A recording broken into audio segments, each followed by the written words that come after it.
4 سال گزر گئے لیکن پی آئی اے کی برطانیہ، امریکہ اور یورپی ممالک کے لیے پروازیں بحال نہ ہو سکیں۔ قومی ایئر لائنز کی برطانیہ، امریکہ اور یورپ کے لیے پروازوں پر 2020 سے پابندی عائد ہے۔ اہم روٹس کی بندش سے پی آئی اے کو 500 ارب روپے کا نقصان ہو چکا ہے۔ اسی پر بات کریں گے، ہمیں جوائن کیا ہے ارشاد سنجرانی نے۔ ارشاد بتائیے گا۔ دیکھیں بالکل 4 سال گزر گئے ہیں لیکن تاحال پی آئی اے پر جو ہے اہم روٹس ہیں پی آئی کے برطانیہ، امریکہ، یورپی ملکوں میں اس کی بحالی نہیں ہو سکی ہے۔ قومی ایئر لائن پر جو ہے جولائی 2020 میں جو ہے جعلی لائسنس پائلٹ اسکینڈل کا معاملہ سامنے آنے پر جو ہے پابندی عائد کی گئی تھی، اور جعلی لائسنس پائلٹ اسکینڈل کے متعلق جو ہے سابق وزیر ہوا بازی غلام سرور خان نے جو قومی اسمبلی میں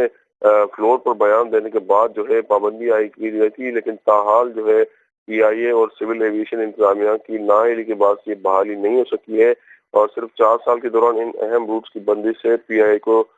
جو ہے اب تک جو ہے 4 سال میں 500 ارب روپے کا نقصان ہو چکا ہے۔ اور ہم دیکھیں کہ آئے روز پی آئی اے کے طیارے بھی خراب ہو جاتے ہیں، اور اس روٹس پر بھی بحالی نہ ہونا اہم جو ہے انکشاف ہوا ہے، اور پی آئی اے کی جو ہے بحالی تاحال نہیں ہو سکی۔ جولائی 2020 میں جعلی لائسنس پائلٹ اسکینڈل کا معاملہ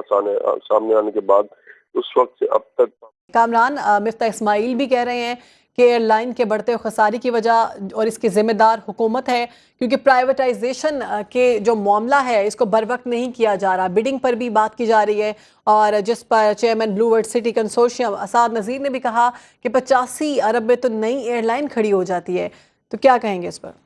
جی بالکل، دیکھیے یہ نجکاری کمیشن کی جو ہے ناکامی ہے کہ وہ اتنے عرصے کے بعد انہوں نے اس کو پی آئی اے کی نجکاری کا عمل شروع کیا اور وہ پھر مکمل نہیں ہو سکا اور ناکام رہا، اور صرف اس وجہ سے ناکام رہا کہ ایک غلط پالیسیز جو ہیں وہ بنائی گئیں۔ جو اس وقت پی آئی اے کی حالت ہے اور جو مالیت ہے اس کے حساب سے اگر آپ دیکھا جائے تو اس وقت جو پی آئی اے کو چلانے کے لیے رننگ ایکسپینسز ہیں وہ 260 ارب روپے، یعنی خسارے میں جا رہی ہے 260 ارب روپے کے سالانہ یہ پی آئی اے۔ اس کے علاوہ اس کے اوپر 200 ارب روپے کی لائبلٹیز ہیں، مختلف قرض ہیں جو کہ جو جہاز لیز پہ لیے ہوئے ہیں ان کی قسطیں دینی ہیں۔ یہ تمام لائبلٹیز ان تمام قرضوں کے ساتھ اور ان تمام خسارے کے ساتھ یہ ایئر لائن جو ہے وہ بیچی جا رہی تھی، اور اسی لیے جب گزشتہ روز اس کی نیلامی کے دوران جب 85 ارب اور 3 کروڑ قیمت جو ہے وہ ریزرو پرائز شو کی گئی، تو اس پہ جو جتنے ماہرین تھے انہوں نے اس